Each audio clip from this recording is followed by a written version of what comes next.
Professor Angelina Kumar Gupta, Senior Consultant in Sri Gangaram Hospital, Executive Member of AOA, Organizing Secretary of 5th National Conference of AOA in 2012, Co-Organizing Secretary of 10th National and 1st International Conference of ICA. Areas of interest are anesthesia for OBS and gynae, thoracic surgery, minimally invasive surgery, difficult airway management, and several international and national publications. Next is Dr. Ashwin Marwaha, Consultant Anesthesia, Sri Gangaram Hospital. He has many national and international publications. Special area of interest are anesthesia for OBS and gynae, anesthesia for thoracic surgery, transplant anesthesia, difficult airway management, and ultrasound guided blocks. Next is Dr. Megha Agarwal. Current designation is clinical assistant in Sri Gangaram Hospital. Did her diploma from Maulana Azad Medical College, post-diploma DNB from Sri Gangaram Hospital, and fellowship liver and kidney transplant anesthesia in Sri Gangaram Hospital. Ma'am, over to you, ma'am.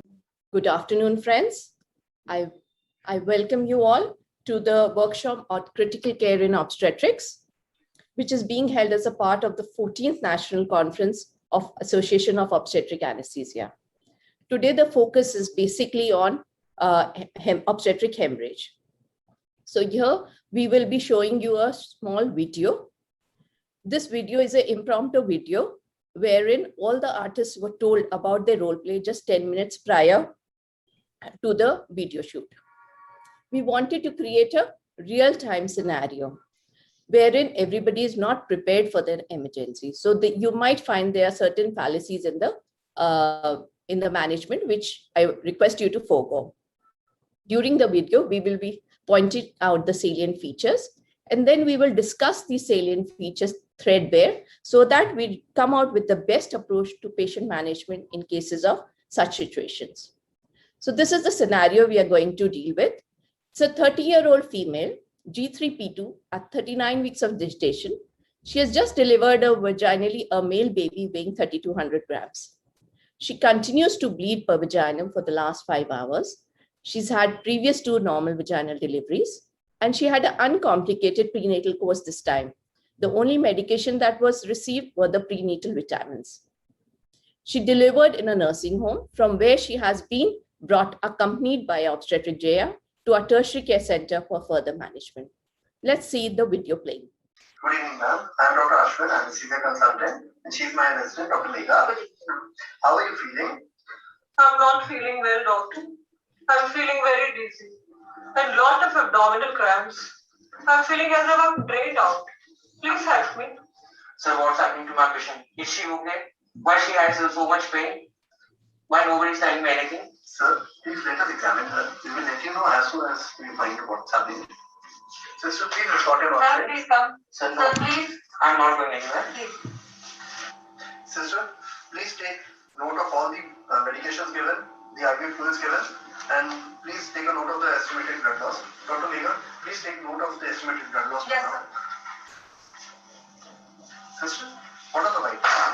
Sir, pulse is 110 per beat per minute, and the breathing is 104/60, and the respiration is 22 per respiration 22, and the SpO2 is 95 on room air.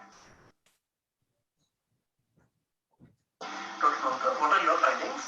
Yeah, Dr. Ashwin, Dr. Megha, she is bleeding profusely. It seems to be a flavi uterus. She delivered some time back, and absolutely, I think there is excessive blood loss.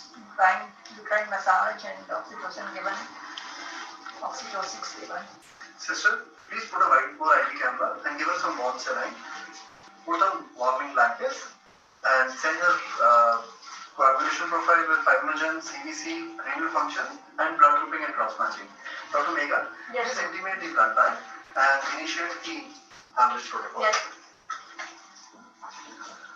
Oh, doctor, still I'm not feeling well. I'm sinking. Sister, vitals. Some pulse is 150 and the breathing is 70/40 and the SpO2 is 89 on room air. Dr. Mamta, I think she is deteriorating. Yeah, What can we do to arrest the bleeding? Yeah, she is an atonic uterus. We tried, with all the oxytocin infusion, bolus, cross messaging. Still, she continues to bleed and she needs to be taken to OPSI. Dr. Megha, Give her oxygen by Yes, face mask and I'm face it up on the leg. Attach another IV camera, one Yes. go, and please start monitoring at the rate of 5 mics per minute. Start tomorrow. And let's initiate the massive transfusion protocol. Please speak to the blood bank. Hello, blood bank. I'm calling from casualty, Dr. Megha. There's an ongoing obstetric hemorrhage here. We need 6 units of compatible blood immediately. Yes. The patient is not responding. Dr. Megha, please intubate the patient Yes. immediately. Yes. Sister, please make preparations to shift the patient to OR immediately. And Yes, please sir. intubate the operation theatre. Sir, I'm intubating the patient. Let's shift the patient to. Okay. Please take consent from the patient. Yes. Consent. Yes. Please prepare for emergency state. High risk consent to their family. Sure.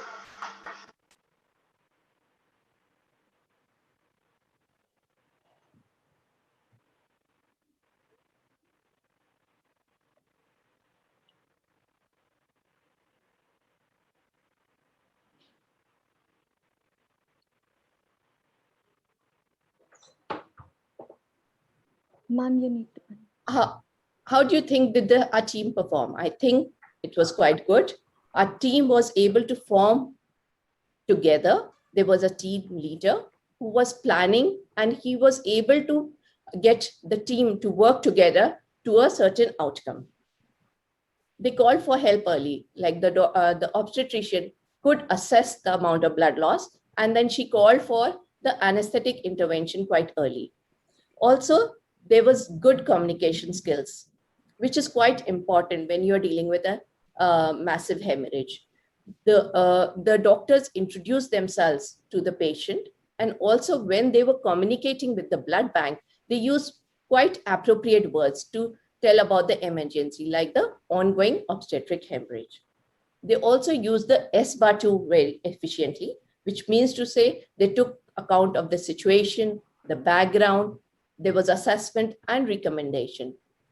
In the initial part, when we could not hear, the volume was quite low, Dr. Ashwin gave the background of the patient to Dr. Megha while they were approaching to the emergency room. And then he took later on account of the patient's aspects from the obstetrician and also from the staff nurse, according to which he made an assessment and gave his recommendations of putting an IV cannula and later putting on an oxygen. Then again, there was another sets of assessments being done. So meaning to say that a regular assessment has to be done in these cases and recommendations have to follow after each assessment. They were able to identify what was the cause of bleeding. They were able to assess the amount of blood loss. And based on this information, they activated the massive transfusion protocol. There was a simultaneous resuscitation, diagnosis, and treatment going on. So as you saw in this role play, although all of them were playing very calm, but this is not what happens in the exact life situation. The situation is very noisy, there is crowding and chaotic. You need to deal with the patient as well as the attendants.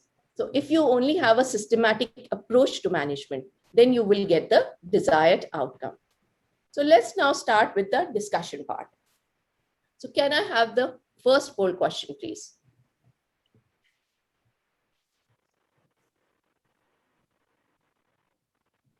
How do you define obstetric hemorrhage? Is it the blood loss from the uterus or genital tract more than 1500 ml? A drop of hemoglobin of more than 4 grams per deciliter? Acute transfusion of more than 4 units of red cells or the need for an invasive procedure? A blood loss of 2500 ml or transfusion of more than 5 units of blood or treatment for coagulopathy during an acute event? Or is it all of the above or none of the above? Mr. Ashish, I hope this has been portrayed on the delegates link. I think 50% of the candidates have answered it as D, and 50% have answered it E. I think the answer is all of the above. So Dr. Megha, can you define the obstetric hemorrhage for us? Yes, ma'am. Ma'am, as per Green Top guidelines, massive obstetric hemorrhage can be defined in a multiple ways. First is it is blood loss from uterus or genital tract more than 1500 ml. Then it is also defined as a drop of hemoglobin of more than equal to 4 gram per deciliter from the baseline. Next, it is also defined as acute transfusion of more than equal to 4 units of red cells or need for an invasive procedure, and also as blood loss of 2500 ml or transfusion of more than 5 units of blood, or treatment for coagulopathy with FFP, cryoprecipitate, and platelets during the acute event. Right, absolutely right. So when a patient of a massive obstetric hemorrhage comes to us, the first question that comes to our mind is, what is the cause of bleeding?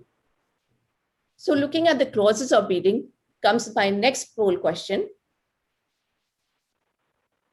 What are the 4 T's of obstetric hemorrhage? Is it the tone, tissue, trauma, thrombin, tamponade, trauma, toxic, and tissue? Or is it thrombin, temperature, toxin, tissue, or transfusion, tissue, trauma, and thrombocytopenia? You have few seconds to answer it. Right. There are 100% people who have chosen the correct option, which is A, tone, tissue, trauma, and thrombin. So Dr. Megha, can you enlighten us with the causes of hemorrhage and tell the specific management of each cause? Yes, ma'am. So the 4 T's to assess the cause of bleeding are tone, tissue, trauma, and thrombin. First one is the uterine tone. So it may be lost in the case of multiple pregnancy, previous PPH, fetal macrosomia, non-progress of labor, or prolonged third stage of labor. Then second is the tissue, which can be due to retained placenta or placenta accreta. Next is trauma during childbirth, which can be episiotomy or perineal laceration. And the fourth is thrombin, as in the case of preeclampsia. So to manage these 4 T's, first is the uterine tone, which can be managed both mechanically as well as pharmacologically. Mechanically, it can be managed by uterine massage as well as bimanual uterine compression. Pharmacologically, there are drugs which can be given. First is the oxytocin, which is given 5 units IV slow, followed by 40 units of infusion over 4 hours. Then the second is ergometrin, which is given slow IV 0.25 milligram or intramuscular. It can be repeated after 5 minutes to maximum of 1 milligram. Then the third is misoprostol, which is given rectally up to 1000 microgram. And the next is injection carboprost, which is given 0.25 milligram intramuscularly, which can be repeated after 15 minutes to a maximum of 2 milligram. And also it can be given intramyometrally 0.5 milligram. Dr. Megha, before you go on further, I would like to ask Dr. Ashwin if he's aware of the new pharmacological drug called carbetocin, and if he could enlighten us with that. Good evening to everyone. Yes, carbetocin is a new analog of oxytocin. The good plus carbetocin are that it's a more heat stable compound. So in a hot country like ours, it is less liable to degradation and it will have a potent action even if it is kept outside.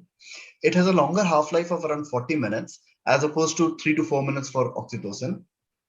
And it has a rapid onset of action. It has been seen that the uterus contracts within 2 minutes of the dose. And a single shot of 100 microgram intravenously has been found to be equivalent to around 16 hours of continuous oxytocin infusion. Also, it has a less antidiuretic effect from oxytocin. The limiting factor is its cost. It costs around 300 rupees as opposed to 2 or 3 rupees for oxytocin. However, people are debating over and analyzing the cost benefit in terms of the sustained oxytocin required, the blood loss, and the morbidity faced by the patient in view of continuing bleeding. Therefore, carbetocin is a promising new drug on the horizon.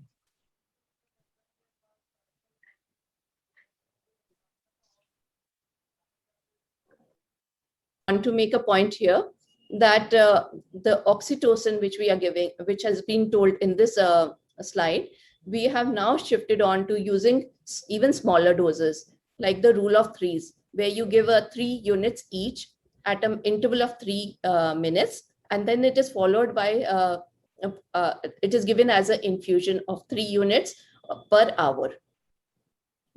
Over to you, Dr. Megha, for the other 4 Ts. Yes, ma'am. So the second T is the trauma to the genital tract. So we have to assess for any trauma which is visible, and so that we can apply pressure there and control the cause of bleeding. In presence of shock and when there is normal pervaginum findings, we have to rule out any intra-abdominal sources like the ruptured uterus or the broad ligament hematoma. And the third is the tissue. So if the placenta has already been delivered, we have to assess for any missing tissue and consider a uterine exploration. And if the placenta is still undelivered, we have to take the patient to the OT for manual removal of placenta. Then the fourth one is the thrombin. So we have to see for any abnormalities of coagulation, and if it is there, we have to lab test them and correct them. So recently a fifth T has also been added to the guidelines, which is theater. That is, early surgical intervention is now being recommended, and it includes taking the patient to operation theater for balloon tamponade, B-length suturing, internal iliac artery ligation, bilateral uterine artery ligation, selective arterial embolization, as well as hysterectomy. Right. Thank you, Megha. So once we know the cause and we have started the treatment, we also need to assess what is the severity of blood loss that is going to happen. So can you elaborate these different ways of assessing the blood loss, Dr. Megha? Yes, ma'am. So the severity of blood loss can be assessed by 3 methods. That is visual estimation, clinical parameters, as well as shock index. First is this visual estimation, in which we see and we measure the puddle of blood on the sheets. And so accordingly, we estimate the blood loss. If the puddle of blood on the sheet is 50 centimeter, it is assumed to be 500 ml of blood loss. If it is 75 centimeter, then 1000 ml. If it is 100 centimeter of diameter, then we assume it to be 1500 ml. If there is vaginal bleeding with blood on the floors as well, then we assume that the blood loss has exceeded 1000 ml. Also, if the patient is in the operation theater, we can see for the soakage of the abdominal mops and see for the amount of blood loss. So if the abdominal mops are 50% soaked, we assume it to be 25 ml blood soaked. If there is 75%, 50 ml, 100% blood soaked, 75 ml. And if there are dripping compresses, we assume it to be 100 ml. Right. So before we go on to the clinical parameters, we have a third poll question.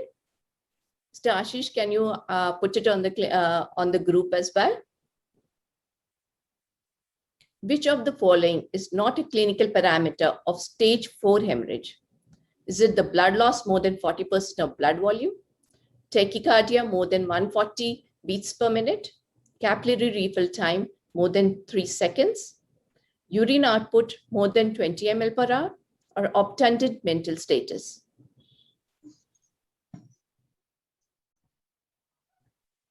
The majority has answered answer C, that is a capillary refill time more than 3 seconds.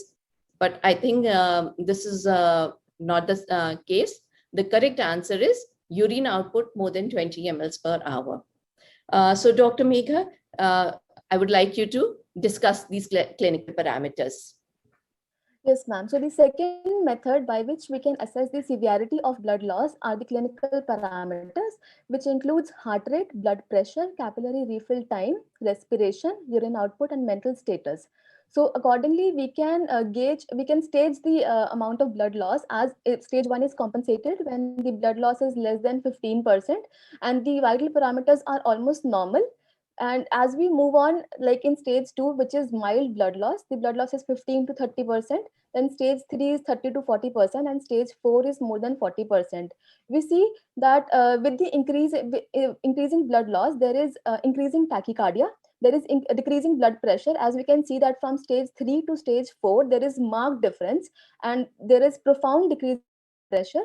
The capillary refill time in both the cases is more than 3 seconds, stage 3 and stage 4. But in the case of stage 4, there is mottled skin as well. And in the respiration, we can see that there is marked tachypnea with respiratory collapse in the stage 4.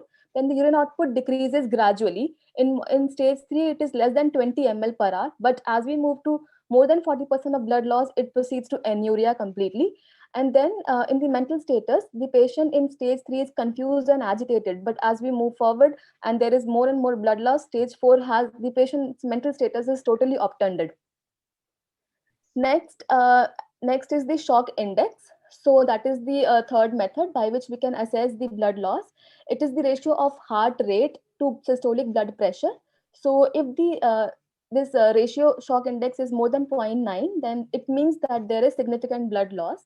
If the heart rate is more than systolic blood pressure and the shock index is more than equal to 1, there is need for blood transfusion. The shock index of 1.3 to 1.7 means moderate shock. More than 1.7 is severe shock. So in both these cases, when there is moderate and severe shock, we have to assess for need of massive blood transfusion, which is 1:1:1. Thank you, Dr. Megha. Based on in this information, we would be then continuing our management plan. So it is very important for us to remember that whenever there is hemorrhage, there is a chances of having hypovolemic shock. There is going to be platelet aggregation. There's going to be the release of vasoactive substances secondary to systemic inflammatory response syndrome. There is impaired microcirculation due to acidosis, hypothermia, and hypoxia. And all this is going to make the patient go into disseminated intravascular coagulation, that is DIC. So it is imperative that we start the treatment really early, within the first golden hour. We should not try, we should try to hurry up as much as possible so that not to waste this golden hour. Also, we have to have a very high index of suspicion for coagulopathy. In this regard, fibrinogen levels have shown to have positive predictive value. So coming to our next poll question, please. What fibrinogen level has a predictive value for non-progression of hemorrhage? Is it more than 4 grams per deciliter, more than 3 grams per deciliter, more than 2 grams per deciliter, or more than 1 gram per deciliter? Most of you have answered as more than 3 grams per deciliter, but the correct answer is more than 4 grams per deciliter. Dr. Ashwin, I would want you to please highlight about these fibrinogen levels. Yes, Dr. Angelina. A simple fibrinogen level estimation can help us predict whether the patient will progress to a state of postpartum hemorrhage in the setting of postpartum bleeding. It has been seen that values more than 4 grams per deciliter have a very high negative predictive value. Thus, we can safely conclude that patients who have a fibrinogen level of more than 4 grams per liter will have very less likelihood to progress to PPH in case of massive bleeding postpartum.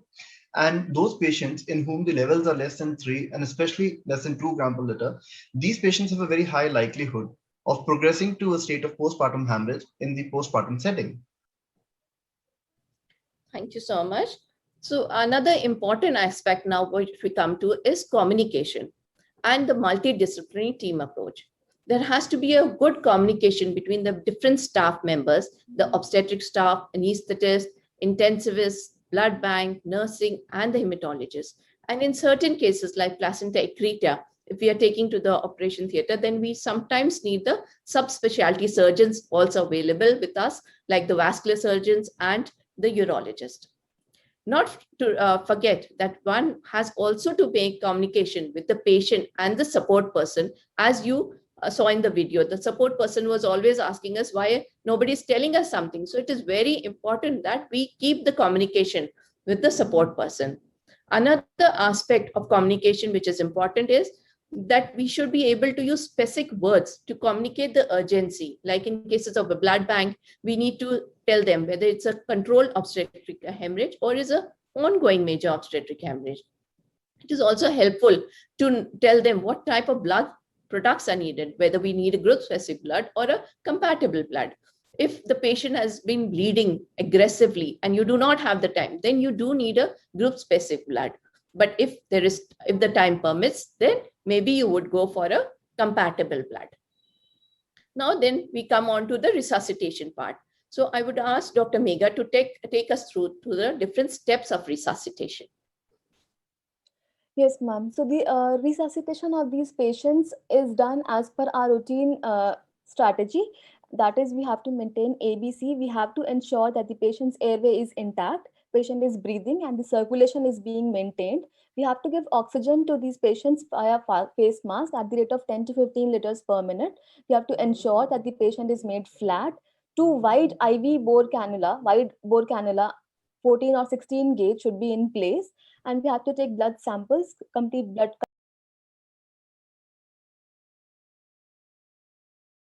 arrangement of at least 4 units of blood.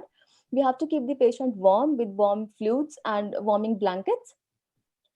Then we have to do monitoring of these patients, which includes continuous pulse, blood pressure, respiratory rate, ECG temperature, at least every 15 minutes. Continuously, we have to monitor patients' urine output and the blood loss, and we have to send repeat lab values. And then we also have to consider invasive arterial line monitoring, the activation of massive transfusion protocol. Before we go further, just to show you that these are the pictures that where a central line is being put and an arterial line is in place for patient. So now we come to the other poll question. Before we go further, what is the ratio of blood component transfusion in massive blood transfusion protocol? The ratio of the PRBC, FFP, and platelets, is it 1:1:2? 2:2:1, 1:1:1, or is it 3:2:1? Let's wait for the answer this question. I'm sure most of you are going to get it right.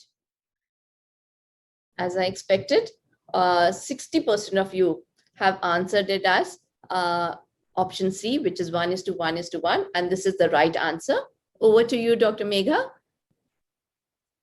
Yes, ma'am. So all the parameters are recorded on Mayo's chart, and we have to document all the fluid balance, input, output, and we have to document all the blood and blood products given. The blood products are given based on the clinical observation, lab-based test, as well as point of care testing. Okay. So now taking the resuscitation forward, I would like to ask Ashwin if he could tell us what is the basis on which you would decide which blood product should be used for resuscitation. Are there any lab values for it? Blood is a very precious resource, and we have realized that transfusing blood is a wastage of precious resources. Therefore, we have started with the blood component therapies. Now, which component should be administered at a specific point needs to be decided. Therefore, we have come to specific triggers which we have developed, and according to these are based on the lab values, the blood works. So the packed red cells should be transfused when hemoglobin is less than 6 gram% or hematocrit less than 18%. However, if the patients have cardiorespiratory disease or are in sepsis, then this trigger is increased to 9 gram%.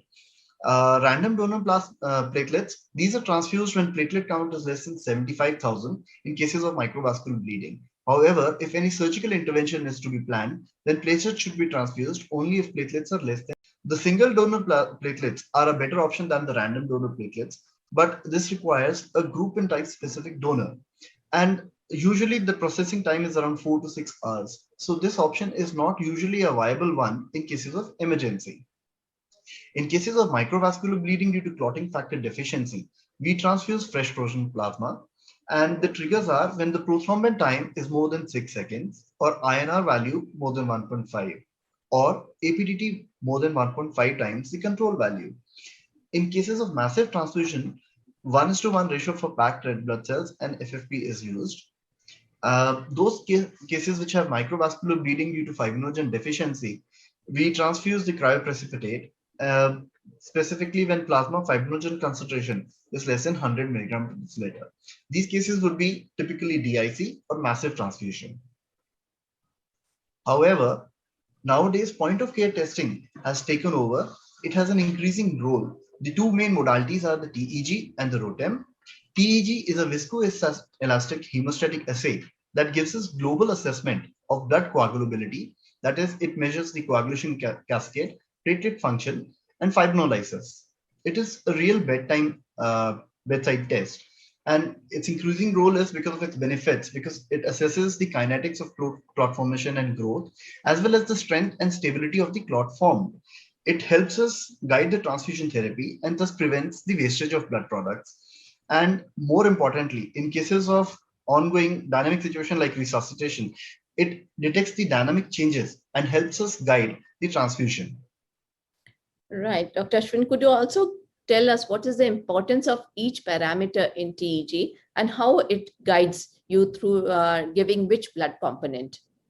Yes.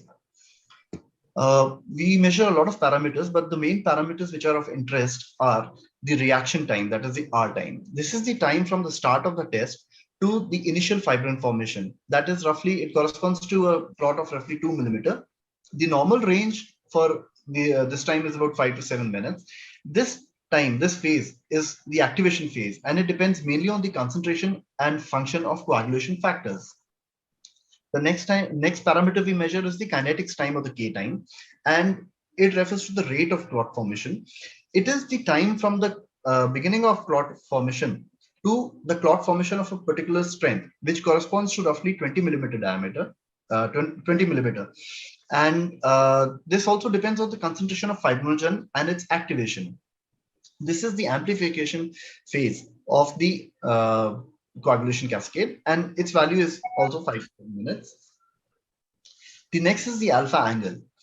This alpha angle is an angle between the horizontal line, which corresponds to the R time and the K time, and an imaginary tangent, which forms at the K time. So for this angle which is formed, it measures the rapidity of clot buildup and cross-linking. Its normal value is 53 to 67 degrees. The next parameter, which is again of a pretty much importance, is maximum amplitude, and it gives us the idea of the overall stability of the clot. It depends on the fibrin formation and the platelet binding and the fibrin cross-linking. Normal values corresponds to a platelet function of around 80% and fibrinogen function of around 20%. The normal value for MA is 59 to 68 mm. Then comes another parameter, which is known as lysis 30 or LY30. This refers to the percentage of amplitude reduction 30 minutes after MA has been reached, and normal value is around 0 to 15 degrees. And if this value is increased, then it signifies fibrinolysis. So we have seen that TEG helps us assess the coagulation process both in a quantitative as well as a qualitative analysis. When clotting factors are deficient, so we get prolongation of R times and K times. Therefore, FFPs are the preferred transfusion. In cases of increased alpha angle, we transfuse cryoprecipitate. When maximum amplitude is decreased, then we transfuse the platelets. And in case we have an increased LY30, then tranexamic acid is the agent of choice. And these are the representations of the various curves which we get, the normal traces of TEG which we get in normal and abnormal situations. Thus, we can see that TEG helps us assess the coagulation in a very dynamic way, and it helps us decide which product should be transfused and helps us nail the pathology right at the point of origin. Exactly right, Dr. Ashwin. Because when we are dealing with such a scenario, then most of the times we get the lab results quite late, and we are in a dilemma which blood product to be used. So TEG is like you can get the results within 10 minutes, and you know which product can be called for and given. So moving forward, once we have assessed the blood loss and we have resuscitated the patient well, then what is a goal of our management? We are now trying to look at the damage control resuscitation, which means to say we need to maintain a permissive hypotension, maintaining a systolic arterial pressure of 80 to 90 millimeters of mercury. A hemostatic resuscitation is what we are looking for, and early vasopressor support should be started. We need to prevent acquired coagulopathy, whether it be dilutional or consumptive, and also prevent the DIC. So, Dr. Megha, can you tell us how would you try and prevent this acquired coagulopathy and DIC? Yes, ma'am. So to prevent acquired coagulopathy and DIC in these patients, we should minimize giving crystalloids and colloids because they are prone to dilutional coagulopathy. We must interrupt the lethal triad of death, which includes acidosis, hypothermia, and coagulopathy. We have to do early replacement of platelets and clotting factors, and we have to maintain 1:1:1 ratio of PRBC, FFP, and platelets to get the desired targets. Then different societies have recommended different goals for these massive transfusion protocol. So according to American Journal of Obstetric and Gynecology 2016, in the round 1, we have to start with 6 units each of PRBC, FFP and platelets along with 10 units of cryoprecipitate, with the repetition of the same in the second round. In the third round, we have to give tranexamic acid 1 gram intravenously over 10 minutes, followed by fourth round in which we have to give 6 units each of PRBC, FFP and platelets. Then also there is recommendation for early replacement of fibrinogen, as we have discussed, by giving cryoprecipitate if there is decrease in the fibrinogen level of less than 1.5 to 2 grams per liter. Also, tranexamic acid is of importance. We have to give it as soon as possible at the onset of bleeding, 1 gram intravenously, and which is to be repeated after 30 minutes. Then intravenous calcium has a role because we are giving a lot of blood products which has citrate, and so the calcium is chelated. And so when the calcium in the blood decreases, there is arterial hypotension. So to counteract that, we have to replace calcium to maintain stable hemodynamics. We give calcium chloride 1 gram or calcium gluconate 3 grams. Then also there is some upcoming things like recombinant factor 7A, which is given, which comes by the name of Novo-7. It is only given in the face of life-threatening PPH. And then fibrinogen concentrate and prothrombin complex concentrates are under clinical trials. And heparin in the case of DIC is controversial. Right. Apart from preventing this acquired coagulopathy, we also have to think of avoiding the adverse effects of massive transfusion. These adverse effects could be secondary to volume resuscitation, a dilutional problem because of the storage of the large amount of stored blood, or they can be late manifestations like respiratory failure, TRALI, or sepsis. So once we have tried to transfuse the patient, then we are trying to look at certain targets of resuscitation. Dr. Megha, just take us through these targets of resuscitation. Yes, ma'am. So we have some targets of resuscitation, which are to maintain mean arterial pressure of at least 60 millimeters of mercury, systolic arterial pressure of 80 to 100 millimeters of mercury, hemoglobin of 7 to 9 gram per deciliter. INR, we have less than 1.5 with APTT of less than 42 seconds. Fibrinogen, as we have discussed, more than 1.5 to 2 grams per liter. Platelets, at least 50,000. pH of 7.35 to 7.45. Base deficit of less than 3 with lactate levels of less than 2 milliequivalents per liter and a core temperature of more than 35 degrees centigrade. Absolutely right. So once we have achieved all these targets, we have to look at our patient. Where if the patient is still bleeding, then we need to shift the patient to operation theater for a definitive surgery, as was recommended in the guidelines that there is early intervention of theater, that is the 50. But if, however, the bleeding is controlled, then we may think of transferring the patient to an intensive care unit. And if the patient is quite stable and you think it is adequate, then we would transfer the patient to a high dependency unit on an obstetric suite. This doesn't end us our things. Once we have made a patient stable, it is also important that we document it and audit our results for further improvement. In any case, if the blood loss has been more than 1500 ml, we must fill in a clinical incident review, where we would document and record the staff who attended and the time of arrival, the sequence of events that occurred, the administration of different pharmacological agents, timing and sequence. The timing of surgical intervention has to be noted. The condition of the mother throughout the different steps has to be noted, and the timing of fluid and blood products which were given. So just to this patient, which we were talking about in the role play, was a real patient which we had received in our emergency room. We had resuscitated this patient in the emergency, and we readily got our theater ready. And within minutes, we transferred this patient in a hurry to the operation theater. We coordinated with the anesthetist in the OT and transferred this patient. On arrival, this patient had a pulse of 160 to 170 beats per minute. She was hypotensive. BP 70 by 40, in spite of norepinephrine going on. The temperature was low, at 4.6 degrees Celsius. We instituted general anesthesia, giving ketamine to this patient, and vasopressin was added to augment the blood pressure.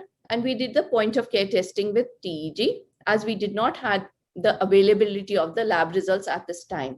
So as you can see, the TG was quite abnormal. The R time was markedly prolonged. It was 23.1.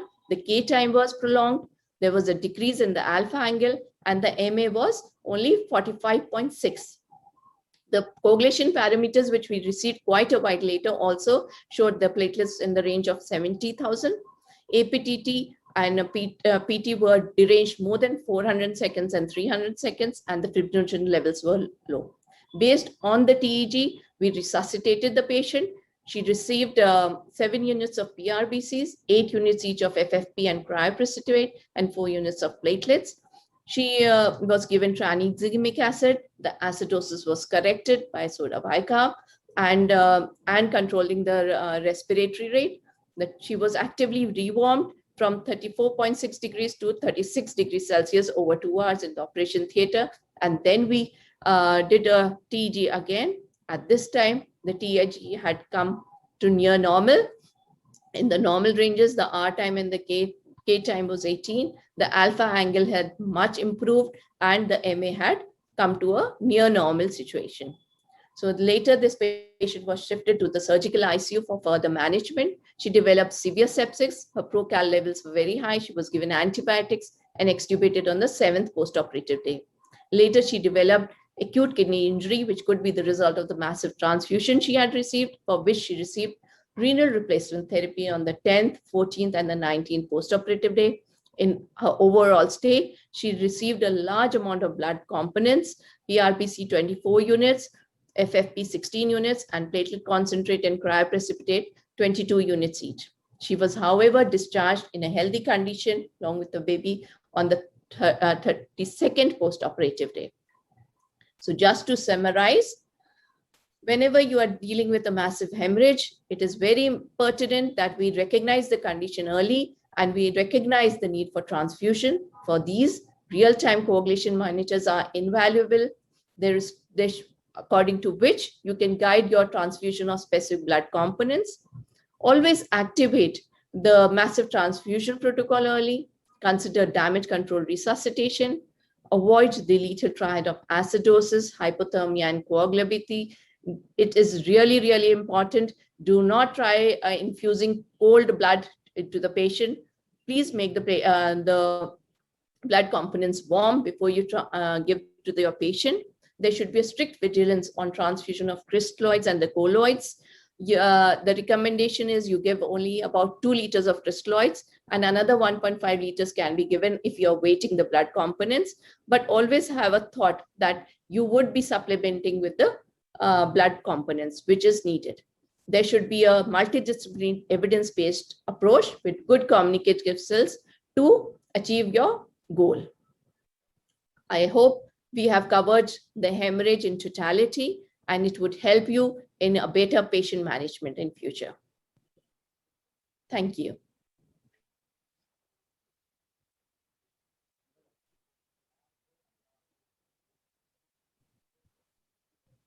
Thank you, Dr. Angelina. It was indeed a very, you covered all the points and are pretty exhaustive. And the last scenario that you gave us a lot of insights, and hope that if we all work with a coordinated team approach, indeed we can make a difference to these bleeding parturients.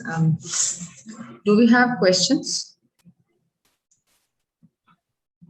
Ashish?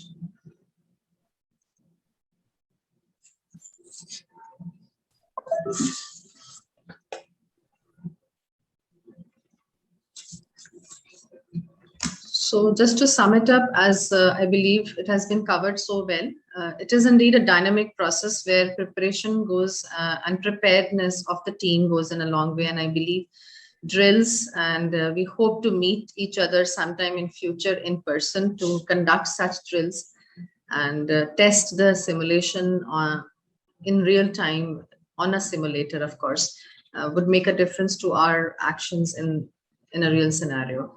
So with this, I would hand over the mic to Dr. Ankita to carry over the panel discussion. Thank you so much, Dr. Angelina, Dr. Ashwin, Dr. Megha. It was a wonderful module. Thank you so much. Thank you for the opportunity, ma'am. Thank you. Thank you, Dr. Andrew. Thank you, ma'am.